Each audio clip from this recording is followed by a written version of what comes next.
7 sins of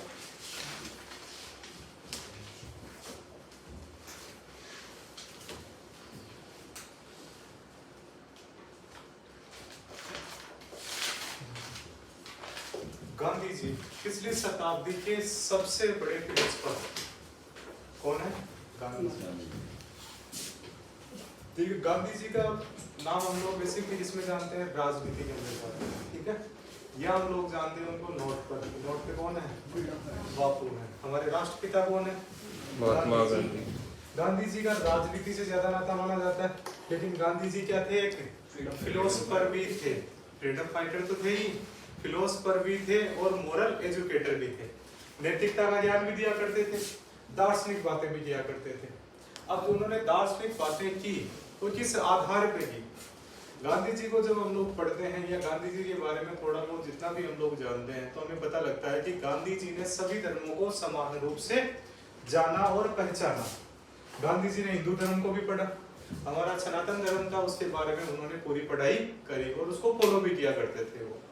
उसके अलावा उन्होंने गीता को पढ़ा ढंग से, और गीता की जितनी भी बातें थी जैसे कर्मशीलता का सिद्धांत है, ठीक है, डिटर्मिनेशन है, डिटरेंस है, परसिवरेंस है, सभी के बारे में उन्होंने डिटेल से अपने जीवन के अंदर भी यूज लिया और लोगों को भी बताया। उसके अलावा उन्होंने बाइबल की भी पढ़ाई करी, बाइबल के अलावा उन्होंने कुरान की भी पढ़ाई करी। उसके अलावा वो जैनी थे तो महावीर भगवान और जैन जितने भी संत थे उनके अंदर भी उनकी आस्था थी। और उसके अलावा वो ब्रिटिशर्स या ईसाइयों के जो भी भगवान थे और धार्मिक ग्रंथ थे या दार्शनिक ग्रंथ थे उनके बारे में पढ़ाई किया करते थे। तो Gandhi ji was a complete philosopher. Gandhi ji का इतना नाम होने का कारण क्या है कि वो कंप्लीट फिलोसफर थे। वो एक पर्टिकुलर एक विचारधारा में बंधे हुए नहीं थे। गांधी जी कंप्लीटनेस की बात करते थे कि दुनिया में जितने भी फिलोसफियां हैं उनका कोई ना कोई एक आधार है और उस आधार को जाने बिना हम लोग उन फिलोसफियों को नकार नहीं सकते। सभी फिलोसफियों को हमें ढंग से जानना होता है, ढंग से जानने के बाद में भी हम लोग अपना खुद का एक इंटरप्रिटेशन बना सकते हैं। बिना उसे जाने पहचाने हम लोगों को इंटरप्रिटेशन नहीं बनाना चाहिए। तो गांधी जी ने एक दिन ऐसे ही पढ़ रहे थे तो उन्होंने पढ़ा, एक पोप हुआ करते थे 6th सेंचुरी में, 6वीं शताब्दी के एक पोप हुए जिनका नाम था पोप ग्रिगोरी फर्स्ट। कौन से पोप है? Pope Grigory first, 6th century के अंदर हुए ये। अब पोप थे, पोप पता है जो ईसाइयों के सबसे बड़े धर्म गुरु होते हैं उन्हें हम लोग क्या बोलते हैं? पोप बोलते हैं। कहाँ पे है पोप की सीट? चर्च में, वेटिकन सिटी में। कहाँ पे है? वेटिकन सिटी में। चर्च में फादर रहा करते हैं और वेटिकन सिटी में कौन रहते हैं? पोप रहते हैं। जैसे अभी करंट में कौन है pope? Pope Francis. Very good, ठीक है।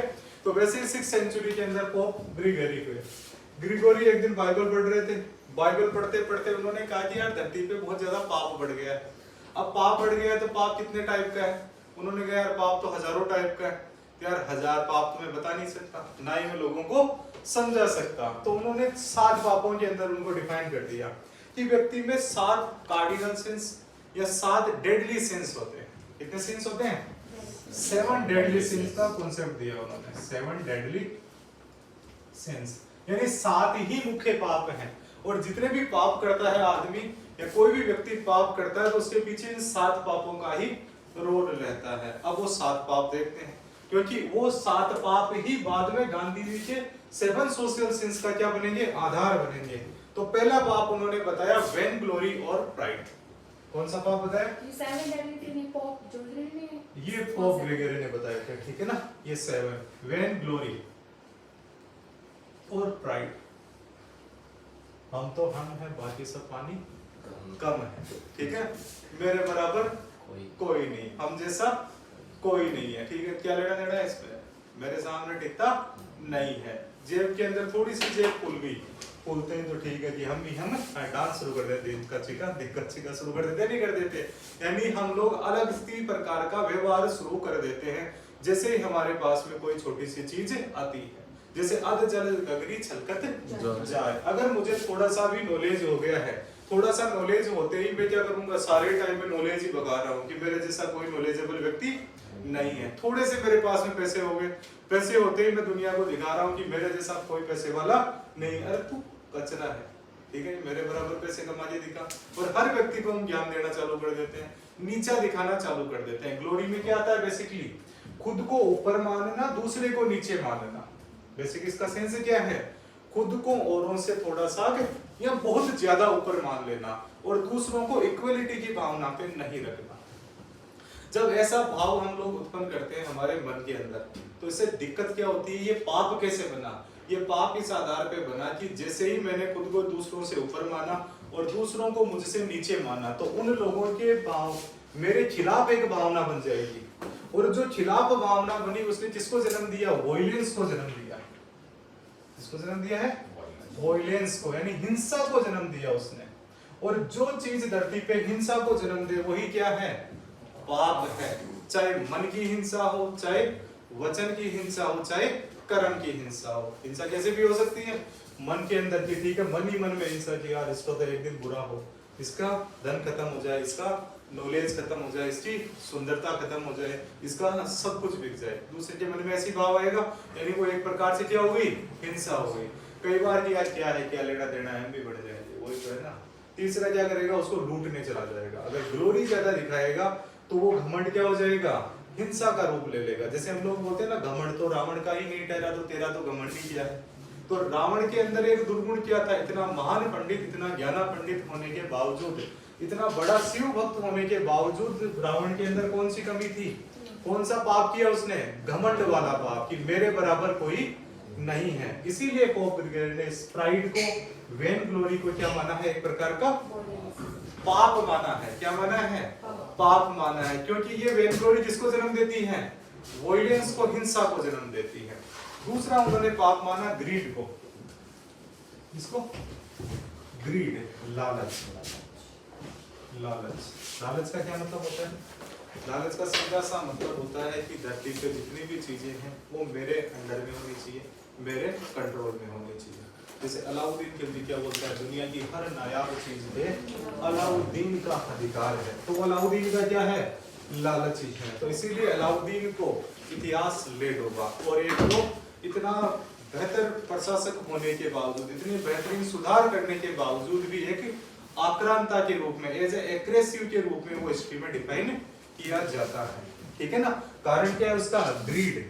यानी कि जिस प्रकार से सिकंदर ने पूरी दुनिया को जीता था, उसी प्रकार से मैं भी पूरी दुनिया को जीतूंगा। क्यों, क्या है उसका, लालच है। हर नायाब चीज में मेरा अधिकार होना चाहिए। तू स्पेशल पैदाइश है क्या भाई, तो हर नायाब चीज पे तेरा ही अधिकार होना चाहिए, और लोगों का भी तो सब मिल बांट ही तो खाएंगे, थोड़ा थोड़ा अधिकार सभी का होना चाहिए। तो ग्रीड किसको जन्म देती है, ग्रीड ने वापस किसको जन्म दिया, वॉयलेंस को जन्म दिया, हिंसा को जन्म दिया। यानी एक व्यक्ति के मन में लालच आता है, जैसे कि मन में लड्डू फूटा, लालच आते ही दूसरा व्यक्ति, यानी कि लालच आया मन में, एक तरफ लालच का जन्म होता है, दूसरी तरफ हिंसा का जन्म ऑटोमेटिकली हो जाता है, because they go simultaneously, go hand in hand. ठीक है ना। जैसे मैं किसी चीज का लालच कर लूं कि पूरे जितने भी कोचिंग इंडस्ट्री में स्टूडेंट है सारे के सारे मेरे पास ही होनी चाहिए, दूसरे के पास में एक ही बच्चा नहीं जाना चाहिए। जैसे ही मैंने लालच किया तो जो दूसरे लोग हैं उनके मन में क्या जाएगा, एक हिंसा का भाव आएगा। वो किसी न प्रकार से ऐसे एक्टिविटीज करेंगे जिससे कि क्या हो, मेरा नुकसान हो, या जो भी मार्केट है उसका नुकसान हो, शिक्षा पद्धति है उसका नुकसान हो। यानी कि इसमें क्या करना होता है व्यक्ति को, सभी को, कि ठीक है जिस बच्चे के पास में जैसी बेस्ट फैसिलिटी है उस बेस्ट फैसिलिटी को वो लोगों तक प्रोवाइड कराए, तब हम लोग हिंसा से रोक सकते हैं। तो लालच ने भी इसको जन्म दिया, हिंसा को जन्म दिया। लालच होता है तभी तो आजकल हम लोग क्या करते हैं, जैसे दो भाई हैं, दो भाइयों के पास में कोई भी जैसे कि संपत्ति, तो एक भाई ने लालच कर लिया, पूरी संपत्ति पे कब्जा कर लिया, तो दूसरा भाई को लिटिगेशन में जाएगा, लिटिगेशन में नहीं जाएगा तो मार देगा। ऐसा भी होता है ना। यानी एक चीज बची है कि सोने का एक ही क्राउन बचा है, एक ही क्राउन, तो क्राउन पे अधिकार मेरा होना चाहिए। Do you want crown, take this crown. ठीक है ना। तो कैंट्रो को क्या कर देगा, उस पे पूरा का पूरा सोने का क्राउन ही डाल देगा। तो वो लालची था, और लालच के अंदर व्यक्ति क्या हो जाता है, मारा जाता है। तो इसीलिए लालच को भी क्या माना उन्होंने, पाप माना। अगला क्या है, लस्ट। लस्ट, लस्ट होती है वासना, यानी कि excessive desire for sexual intercourse. ठीक है। यानी कि बहुत ज्यादा, यानी कि वासना की उत्पत्ति होना भी किसको जन्म देती है, हिंसा को जन्म देती है। तो वासना के कारण भी पूरी धरती पे क्या हो जाती है, एनिमिटी फैल जाती है, धरती का एक बैलेंस बिगड़ता है, ठीक है ना, बैलेंस बिगड़ता है। इसीलिए हम लोगों ने इसको भी क्या मान लिया, पाप मान लिया। क्योंकि वासना केवल व्यक्ति के खुद का ही मेंटल और फिजिकली डिस्ट्रक्शन नहीं करती है, इसके अलावा ये समाज की जो व्यवस्था है उसको भी खराब करती है। इसीलिए लस्ट को क्या माना इन्होंने, पोप ग्रेगोरी ने पाप माना है, सिन मान लिया। क्योंकि जब जब लस्ट फैलेगी व्यक्तियों के अंदर, उससे क्या होगा, उसके मेंटल दिमाग में, जैसे सदगुरु बोलते हैं ना, ठीक है, money is okay in pocket, sex is okay in body, but it is become dangerous और deadly when it comes in our mind. जब ये हमारे दिमाग में आ जाता है तो ये क्या बन जाता है, बहुत ही खतरनाक चीज बन जाती है। तो उसी को लस्ट को क्या मान लिया था, पोप ग्रेगोरी ने एक पाप मान लिया था। उसके बाद होता है इनवे। क्या होता है, इनवे। इनवे मतलब होता है ईर्ष्या। क्या ईर्ष्या, क्या होती है ईर्ष्या? जलन। क्या होती है जलन? किसी को भी देखे दूसरे की तरक्की को देख के जलना। मन ही मन के अंदर एनर्जी का प्रोडक्शन होना कि यार इसके पास में क्या है। जैसे मैंने किसी का जूता देख लिया, और इसके पास में ये जूते क्यों हैं, इसके पास में इतनी सुंदरता क्यों है, इसके पास में इतना पैसा क्यों है, ठीक है ना, इसके पास इतनी जमीनें क्यों है, ये कलेक्टर क्यों बन गया, मैं कलेक्टर क्यों नहीं बना, ठीक है ना। इसी को क्या बोलते हैं हम लोग, ईर्ष्या बोलते हैं। इसके पास में तो बंगला है, मेरे पास में बंगला नहीं है। तो जो भी भौतिक संसाधन होते हैं उनको लेके दूसरे के प्रति ये भाव रखना कि उसके पास में क्यों है, मेरे पास में क्यों नहीं है, उसी को हम लोग क्या बोल देते हैं, इनवे बोल देते हैं, ठीक है ना। Sense of likeness and sense of belongingness. Likeness है तभी तो हमें क्या आ रही है, ईर्ष्या आ रही है कि मेरे पास में ये चीज नहीं है, उसके पास में ये चीज है। आया थोड़ा बहुत समझ में। और दूसरा क्या होना चाहिए, उसके पास ये चीज नहीं होनी चाहिए, वो चीज मेरे पास होनी चाहिए, ठीक है ना, कि 1000 बीघा जमीन मेरे पास ही होनी चाहिए गांव के अंदर। गांव के अंदर मैं ही, मेरे पूरी गली का या मेरे गांव का कलेक्टर मैं ही होना चाहिए, बाकी सभी कलेक्टर नहीं बनने चाहिए, आरएस भी नहीं बने, बोलो क्या बने, केवल कांस्टेबल बन जाए या छोटी मोटी, और नौकरी भी नहीं लगे उनकी, तो सारे के सारे किसमें चले जाएं, नरेगा के अंदर चले जाए, और नरेगा में भी नहीं जाए, भूखे मरे, तभी मेरा कहना मानेंगे। ऐसा एक फॉर्म होता है या नहीं, अब दिमाग में चलती है, एक फॉर्म चलता है ना कि सब चीजों पे अधिकार किसका होना चाहिए, मेरा ही अधिकार होना चाहिए, दूसरों का नहीं होना। दूसरे के पास में जैसे ही वो चीज आती है, जैसे ही हमें किसका भाव आ जाता है, इनवे का। जैसे हम लोग पढ़ाई कर रहे होते हैं, हमारे बीच में से कोई आरएस बन जाता है, सेलेक्ट हो जाता है, तो उसके प्रति हमारे थोड़ी देर तो खुशी है, दांत बाहर निकालते टाइम तो हम लोग खुश होकर वेरी गुड, क्या बन गए, अब आ रहे, बधाई हो। तो बधाई देते टाइम अंदर जल में क्या रहेगा, दिल के अंदर जलन निकलती है कि यार ये क्यों बन गया, मैं क्यों नहीं बना, क्योंकि आपने ड्यूटी फॉलो नहीं की। कल हम लोगों ने कॉन्सेप्ट देखा था, status, role, appropriate action, inappropriate action, duty. आपने ड्यूटी नहीं फॉलो, ड्यूटी रहने दो, मैं क्यों नहीं बना, समझ में आ गया। ये तो पेपर खरीद के पढ़ा है, इसने तो सेटिंग कर ली थी, ठीक है ना, सेटिंग किया तो सेटिंग किया तो क्या बन गया, ये आरएस बन गया। ऐसी बातों में हम लोग चले जाते हैं, इसमें लेना देना नहीं है, आंख वहां कुछ नहीं आते उसको, ऐसे ही बन गया ये, ठीक है ना। उससे ज्यादा आंख तो किसको आते हैं, मुझे आते हैं। तो हम लोग ऐसी बातें करते हैं, वो क्या है, एक प्रकार की ईर्ष्या है। तो ईर्ष्या ने किसको जन्म दिया, वॉयलेंस को जन्म दिया। वो हिंसा आपके मन में हो सकती है, आपके वचनों में हो सकती है, आपके कर्मों में हो सकती है। अलग अलग चेहरा होता है हमारा। कई बार हम लोग बाहर तो एकदम दांत दिखाते हैं, एकदम पतंजलि वाले, पेप्सोडेंट वाले दांत, सेंसोडाइन के दांत दिखाते हैं कि दिखाते हैं, ओ बहुत ज्यादा, जैसे हमने को जितनी खुशी हो रही है उतनी खुशी किसी को ही नहीं हो रही, और मन में क्या हो रहे होते हैं, जल रहे होते हैं, समझ में आ गया। और जैसे हम लोग बैक साइड में जाते हैं, बटरिंग चालू कर देते हैं, कैरी टेल्स लेके चलते हैं, ठीक है, चुगलियां चालू कर देते हैं, ऐसा भी होता है। इसका सबका अंत कब होगा, जब हमारे मन में भी हिंसा नहीं होगी, हमारे वचनों में भी हिंसा नहीं होगी, और हमारे जो एक्शंस हैं, कर्म हैं, उनमें भी हिंसा नहीं होगी, तब इनवे खत्म होगा, ठीक है। फिर अगला उन्होंने पाप बताया ग्लूटनी।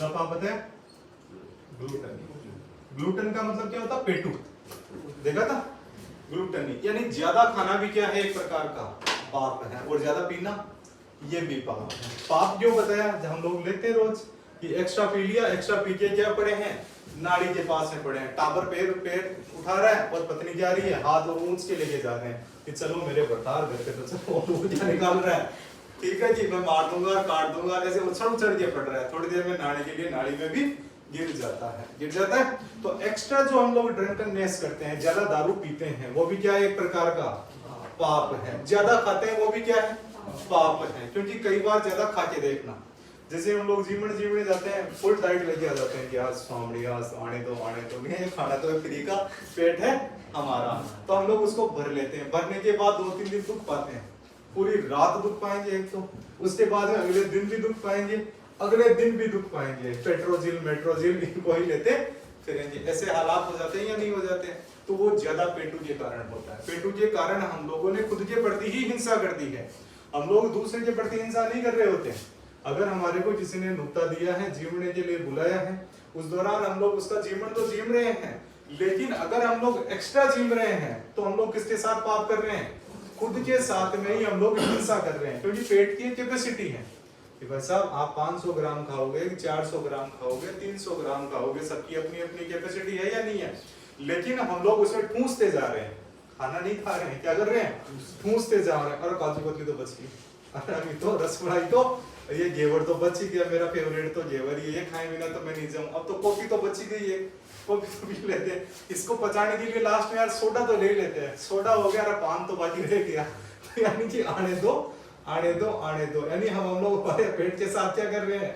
हिंसा कर रहे हैं। फिर हम लोग गाड़ी में बैठते हैं, यार गाड़ी मेरे से नहीं चला जाएगी, मैं तो पीछे सो रहा हूँ, तो चला, ऐसे करते हैं नहीं करते?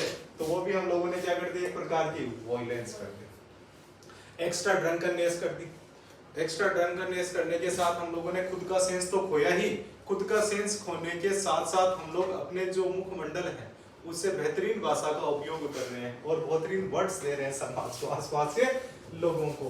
कई बार जैसे कि हम लोग गालियां सुनते हैं, हमारे आसपास में कई लोग पड़ोसी होते हैं, कई बार ऐसे डोगरे पहले ही बताया होगा मैंने, जैसे कि हमारे पास में 2-4 डोगरे हैं, वो एक्स्ट्रा दारू पी लेते हैं। दारू पीने के बाद में क्या करते हैं, इतने बेहतरीन गालियों का इजाद करते हैं कि हम लोग कई बार तो पहली बार सुनते हैं वो गाली, यानी कि ये कभी इसी की ही इन्वेंशन है, ठीक है ना। नॉर्मल हम लोग जब सेंस में, तब हम लोग अपना टॉकिंग को भी क्या रखते हैं? बैलेंस रखते हैं, यानी कि हम लोग अब नपे तुले शब्दों का उपयोग करते हैं। जैसे ही दारू पिया हम लोगों ने हमारा सेंस खोया, सेंस खोते ही फिर हम लोग नई चीजों की इजाद चालू कर देते हैं। एक तो बहुत सारी चीजों का रिपीटेशन करते हैं और कई बार नई चीजें ही आने देते हैं। उससे हमारे प्रति एक समाज में गलत धारणा बनती है और हमारे को कोई दूसरा व्यक्ति जिसको वो बात बड़ी आने लगी वो आएगा और आके हमें 3-4 लट दे जाएगा कि भाई साहब ये लो आप, ये क्या आन भी लो सजना। फिर हम लोग उसको पुलिस में दे देंगे, पुलिस वाले उसको ठोकेंगे, फिर सुबह उसको दुख होगा, तो वहां पे भी वॉयलेंस हुई। तो पाप किया या नहीं किया? तो ग्लूटेन ज्यादा खाना और ज्यादा पीना भी क्या है? एक डेडली सिन है, केवल पाप ही नहीं है, ये क्या है? एक डेडली सिन है। उसके बाद में होता है रेथ, नाम सुना रेथ? एक मूवी भी है इंग्लिश में, Wraith of the Titans. Wraith मतलब होता है एंगर, गुस्सा।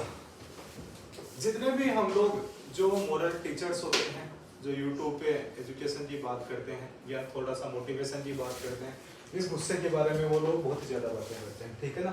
गुस्सा ना केवल दूसरे को नुकसान पहुंचाता है, उसकी मेंटल पीस को खत्म करता है, बल्कि खुद को भी नुकसान पहुंचाता है। जब कभी भी हम लोग किसी दूसरे के प्रति गुस्सा होते हैं या खुद के प्रति गुस्सा होते हैं तो अंदर से जल रहे होते हैं, ठीक है ना। एक तो हंस के देख, उस टाइम आपकी मेंटल कंडीशन क्या रहेगी? एकदम शांत रहेगी, हमें लगता है मैं उड़ रहा हूँ, हमें लगता है हम लोग पानी के अंदर है।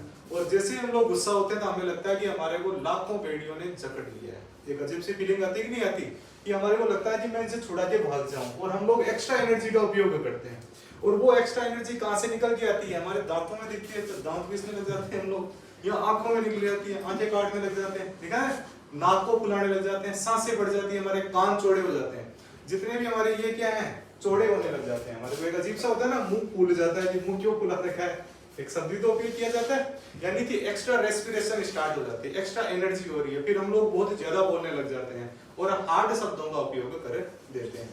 हार्ड शब्दों का उपयोग कर देते हैं तो खुद को दुख होता ही नहीं होता, और गुस्से के अंदर क्या हो जाती है? वायलेंस हो जाती है। अभी जैसे एक फेमस केस चल रहा है करंट के अंदर, इसका केस है नवजोत सिंह सिद्धू का केस। नाम सुना भी नवजोत सिंह सिद्धू का? ठोको ताली, ठोक दी ताली। तो ताली ठोकने के चक्करों में क्या हो गया है?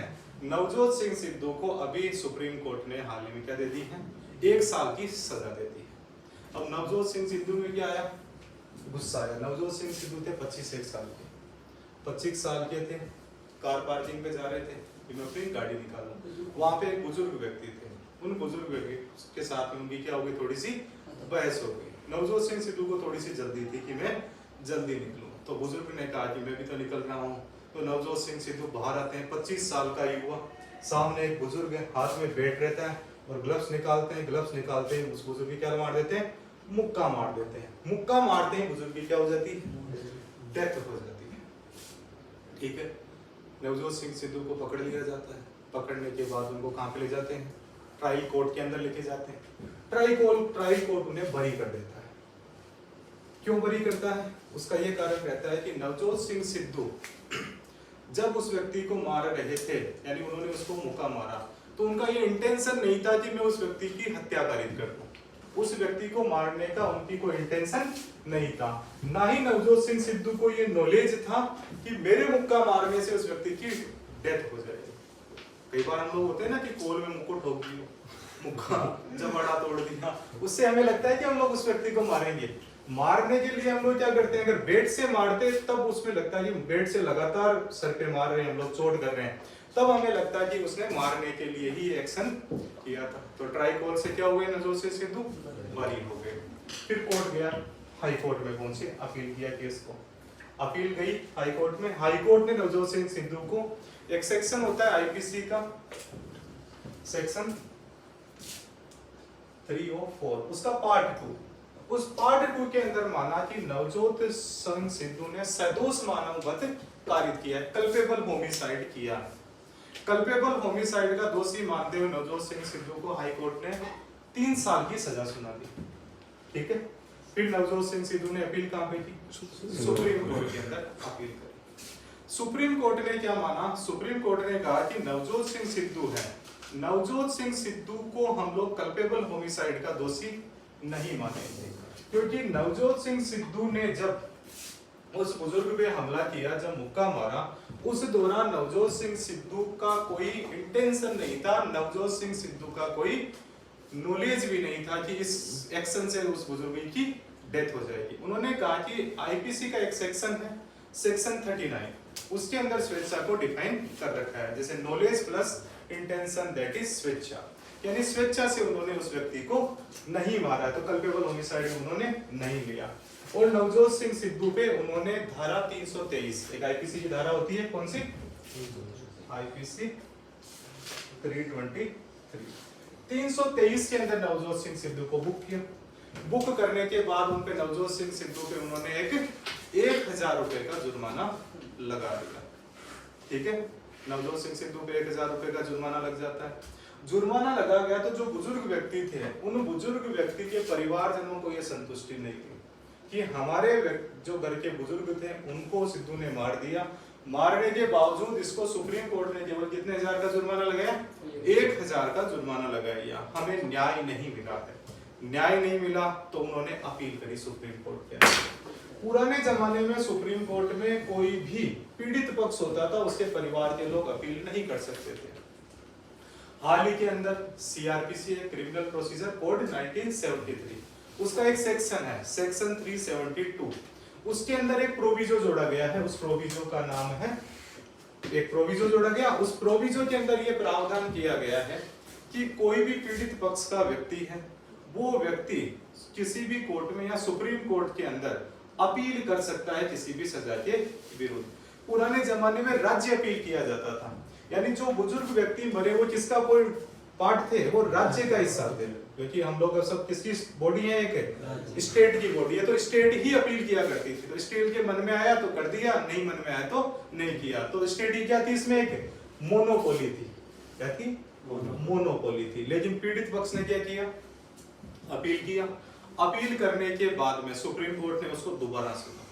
जब दोबारा सुना तो ये धारणा बनी कि जो हम लोगों ने इस पे जुर्माना लगाया ये थोड़ा सा कम है, क्योंकि नवजोत सिंह सिद्धू ने जब ये एक्ट किया उस जमाने में नवजोत सिंह सिद्धू की एज थी 25 साल। नवजोत सिंह सिद्धू भारतीय टीम के एक बेहतरीन खिलाड़ी हैं और वो भी इतने अरबों की पॉपुलेशन में से चुना गया व्यक्ति, यानी वो फिजिकली फिट भी है। इतना फिजिकल फिट रहा होगा और 25 साल की एज में उस व्यक्ति ने, दूसरा नवजोत सिंह सिद्धू वेल एजुकेटेड, एक पढ़ा लिखा व्यक्ि है, इसके पिताजी एडवोकेट जनरल है, तो हम लोग ये भी नहीं बोल सकते कि इसको लीगल नॉलेज नहीं था। बेहतरीन स्कूलों में पटियाला में नवजोत सिंह सिद्धू पढ़ा हुआ, यानी तब ऑनरेबल सुप्रीम कोर्ट ने कहा कि नवजोत सिंह सिद्धू को जो हम लोगों ने पुरानी सजा दी थी 1000 की, वो कम है। नवजोत सिद्धू को ऑनरेबल सुप्रीम कोर्ट ने अब 1 साल की सजा दे दी, क्योंकि नवजोत सिद्धू को कंफर्म नॉलेज था, खुद की फिजिकल स्ट्रेंथ का पता था, ठीक है ना, और लीगल नॉलेज भी था, क्योंकि इनके पिताजी क्या थे, एडवोकेट जनरल हैं, वकील तो थे, वकीलों में भी बड़े वकील थे, एडवोकेट जनरल बहुत बड़े वकील होते हैं, ठीक है। जब ये सारी चीजें, और वेल टू डू फैमिली से बिलोंग करता है, ठीक है, फिजिकली स्ट्रॉन्ग है, तो इसका ये करते केवल हम लोग ये नहीं मानेंगे कि इसका इंटेंशन और उसे नॉलेज नहीं था। नॉलेज तो था इसे कि मेरी फुल बॉडी स्ट्रेंथ है, मैं मारूंगा तो ये व्यक्ति मर भी सकता है। उसके बाद में सुप्रीम कोर्ट ने नवजोत सिंह सिद्धू पे क्या लगा दिया, 1 साल की सश्रम कारावास की सजा दे दी। अभी करंट के अंदर ये चल रहा है। अब देखो नवजोत सिंह सिद्धू पे तो सश्रम कारावास दे दिया। अब नवजोत सिंह सिद्धू के पास में क्या ऑप्शन है? ऑप्शन तो होता है ना न्याय के लिए कि मेरे को सजा सही दी गई है या नहीं दी गई है। अब नवजोत सिंह सिद्धू के पास में एक ही ऑप्शन बचा है, वो ऑप्शन है क्यूरेटिव पेटिशन का।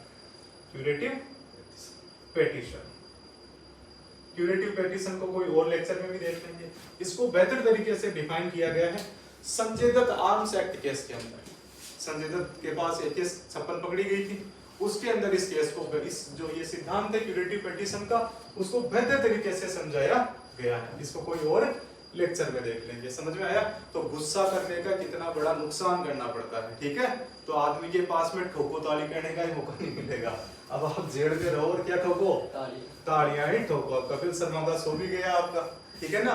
तो हमेशा जो ऑनरेबल न्यायालय रहता है वो सही तरीके से क्या करता है, न्याय करता है। तो न्याय के अलग अलग पॉइंट अपने को देखने को मिलेंगे, तो इन चीजों को थोड़ा बहुत ध्यान से भी देखा करो, ठीक है।